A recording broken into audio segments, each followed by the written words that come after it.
Bom, Coritiba foi a Cascavel ontem, não saiu do empate em 0-0, jogo pela 8ª rodada, e o Júlio Rutz está de volta para falar um pouquinho mais do Coxa. Júlio Rutz, Felipe Dalck e Linhares Júnior, que acompanharam direto de Cascavel ontem esse empate sem gols. E o Júlio volta para trazer mais informações do Verdão. Muito bem, voltando com mais o Coritiba nesta edição de segunda-feira do Bate-Pronto aqui pela Jovem Pan News. E agora, repercutindo a entrevista coletiva concedida pelo técnico Antônio Oliveira após o empate sem gols com o FC Cascavel. Treinador alviverde que reconhece que a equipe não esteve nas suas melhores jornadas até aqui neste campeonato paranaense, mas, ao mesmo tempo, ele prefere valorizar o fato do time não ter sofrido gols e ter tido um volume de jogo, ter criado algumas oportunidades contra o time adversário, apesar dessa não ser exatamente a opinião de boa parte da torcida que ficou na bronca depois do resultado lá no Estádio Olímpico Regional. E a gente ouve aqui o técnico Antônio Oliveira, ele que depois foi perguntado por mim a respeito do time ter marcado apenas um gol nos últimos 3 jogos, e o treinador também fala sobre isso aqui no Bate-Pronto. É evidente que o facto de não marcar preocupa sempre, mas preocupava muito mais se a equipa não criasse. Portanto, a partir desse momento é evidente que ela não criou o volume do último jogo, mas acaba por, dentro dos condicionalismos e das circunstâncias onde e do contexto onde se viveu este jogo, acaba por nós criarmos o suficiente para o resultado ter sido outro, que acho que uma pessoa intelectualmente honesta percebe que se houvesse um vencedor seria com certeza o Coritiba, mas isto é a justiça do futebol, como eu disse, mete-se pelos golos marcados e sofridos. Tá aí, técnico Antônio Oliveira fazendo a sua análise, falando da consistência da defesa, porém da falta de gols, digamos assim, da incompetência do ataque alviverde. E o nosso comentarista Felipe Dalck tá de volta para analisar mais um pouquinho desse empate sem gols entre FC Cascavel e Coritiba. Fala, Dalck. Pois é, gente, ontem teve essa reclamação aí do pênalti não marcado em cima do Rodrigo Pinho. Eu confesso que achei que não foi pênalti. É interpretação, né? Existiu o choque? Existiu, mas foi um lance muito mais de disputa do que um lance em que o Rodrigo Pinho foi atingido, né? E o técnico Antônio Oliveira não quis nem falar muito sobre essa situação, como o Júlio nos trouxe aqui na entrevista coletiva após a partida. O Antônio é um cara que reclamou algumas vezes da arbitragem, e eu mesmo falei várias vezes aqui no Bate-Pronto, falei durante as jornadas esportivas aqui da Jovem Pan News, que a arbitragem do Campeonato Paranaense está muito fraca.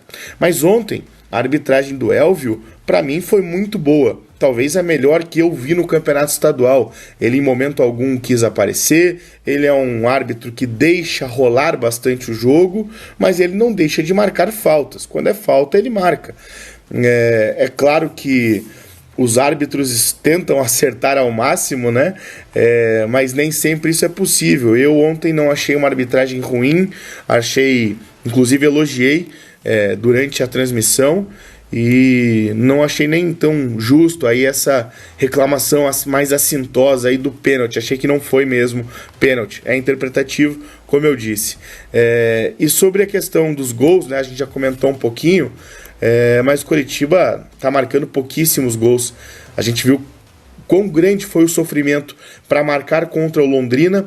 Tem sido esse sofrimento muito grande para marcar dentro de casa, né? O Coritiba marcou apenas um gol no primeiro tempo jogando no Couto Pereira até aqui.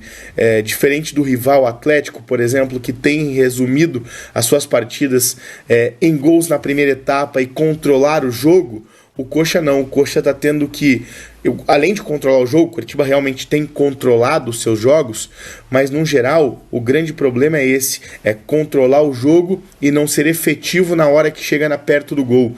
E esse tem sido o calcanhar de Aquiles do Coxa, porque daí pega times que vêm mais fechados, e se você não conseguir abrir a defesa deles mais cedo, a tendência é existir um nervosismo muito grande entre os atletas para marcar o gol, né? Contra o São Joséense, o Antônio cansou de destacar que foram mais de 30 finalizações, mas foi um 0-0 contra o São Joséense. E me desculpe, peço até perdão pro elenco do São Joséense, né, para a comissão, para o clube no geral, mas a qualidade do São Joséense é muito abaixo do Coritiba e isso todo mundo sabe. Então o Coritiba sofreu muito contra o Londrina também, criou diversas oportunidades, às vezes tem perdido gols no nervosismo mesmo, perdido gols incríveis, né, como foi contra o São Joséense e até mesmo como foi contra a equipe do Londrina, em que teve um gol claríssimo perdido pelo Rodrigo Pinho no primeiro tempo. Se não sai aquele gol na segunda etapa contra o Londrina, a história teria sido outra, a pressão seria ainda maior.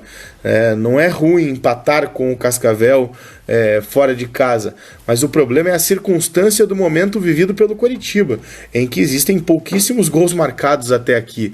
O Coxa está sendo, nesses últimos jogos, um time que domina seu jogo, cria muito, mas não consegue concluir.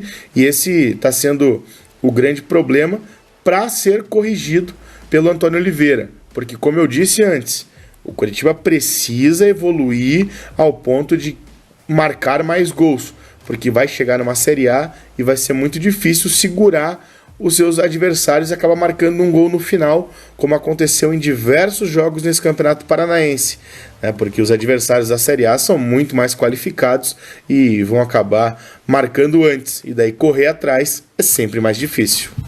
Isso mesmo, Felipe Dal, que eu acho que essa falta de competência na hora da finalização é o que está mais preocupando o torcedor coxa branca nesse momento.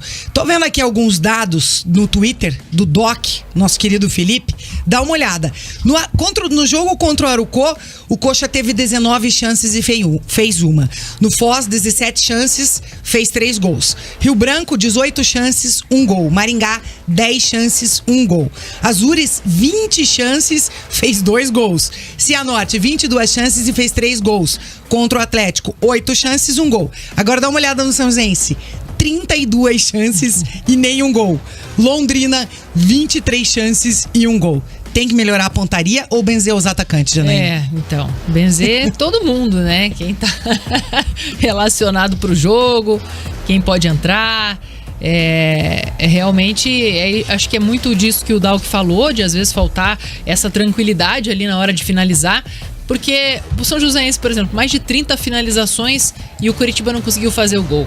Chega um momento, né, que realmente existe aquela autocrítica, aquela autocobrança do jogador que tá ali na área para dar o último passe e acaba muitas vezes perdendo oportunidades incríveis. Aconteceu no jogo contra o Londrina, do Pinho perder uma baita chance, um lance inacreditável no final do primeiro tempo, que levou o torcedor à loucura, né? O torcedor levantou ali nas cadeiras e não acreditou no que estava vendo. Aí depois, no segundo tempo, o Coritiba criou mais oportunidades e no final ainda do jogo quase tomou um gol, né? Se não fosse o Gabriel, poderia ter tomado ali um gol do Júnior Dutra, que conseguiu entrar na área e surpreendeu a defesa do Coritiba. Então tem que acertar o mais rápido possível essa questão do ataque, né? Porque o Coritiba pode realmente se complicar quando o adversário faz um contra-ataque e consegue criar uma jogada ali e acaba tirando um resultado muitas vezes injusto, né? Porque aí o Coritiba cria mais, tem mais posse de bola e depois acaba sofrendo aí uma derrota. Então, nesse momento não é o caso, o Coritiba está invicto, né? Se a gente olhar para a tabela, poxa, legal, campanha boa do Coritiba, né? Mas realmente o que está demonstrando em campo não está batendo com o que o time está entregando, né? O time está criando e está tendo posse de bola, mas não consegue transformar isso em vitórias. Inclusive, até achei interessante a entrevista do técnico Antônio Oliveira, porque nos últimos jogos, quando isso vinha acontecendo, do Coritiba não conseguir o resultado, ou conseguir no sufoco, né? Conseguir sofrendo, aí como foi contra o Londrina, ele não reconhecia muito que o time não estava devendo, né? E nesse jogo ele reconheceu que realmente o desempenho do Coritiba não foi como o esperado, né? Que o time sofreu ali na transição defensiva, não conseguiu construir muitas jogadas, né? Ficou devendo no volume de jogo. Então já se vê uma postura dele em relação a esse reconhecimento, o que é importante, justamente para os jogadores também terem essa percepção de que precisam melhorar e de que precisam estar à disposição 100% e com entrega total quando o ataque estiver desfalcado, como é o caso, né? Não dá pra você ficar dependendo de 3 jogadores do ataque que mantém um bom ritmo, uma boa atuação, né? A gente viu aí com o Fabrício Daniel, com o Potker e com o Robson que o Coritiba não consegue, né? Ele fica devendo. Tudo bem que o Robson é um jogador que mostra uma vontade gigante, né? Quando ele tá ali lutando, mas é aquilo, às vezes faz um gol, às vezes dá uma assistência, mas ele não consegue brilhar, como a gente vê, por exemplo, o Caio ou até o próprio Aleph Manga. Mas eu acho que é justamente isso que você falou. Nos números, se você olhar, time do Coxa, ok, terceiro colocado, invicto, 10 jogos, 6 vitórias. Mas o torcedor não tá convencido. Não tá convencido mesmo. Até porque, Tete, eu fui pegar os números dessa partida contra o Cascavel também. A Jana tava falando, teve vários jogos que o Coritiba foi muito melhor e acabou saindo com um empate, né? Não perdeu ainda, mas tropeçou. A gente trouxe o número aqui, contra o São Joséense, 32 finalizações, não acertou nenhuma. Dessa vez chutou 14 vezes, só que só 3 chutes no gol. Os outros 11 sem direção. Mesmo número do Cascavel, inclusive, teve 59% de posse. Escanteio 6-6 também, foi equilibrado, né? Foi um jogo equilibrado, mas o Cascavel, em grandes chances, acabou criando mais. O placar, se fosse pra ter um vencedor, né? O futebol é um dos poucos esportes que tem empate, né? Se fosse pra ter um vencedor, provavelmente deveria ser o Cascavel.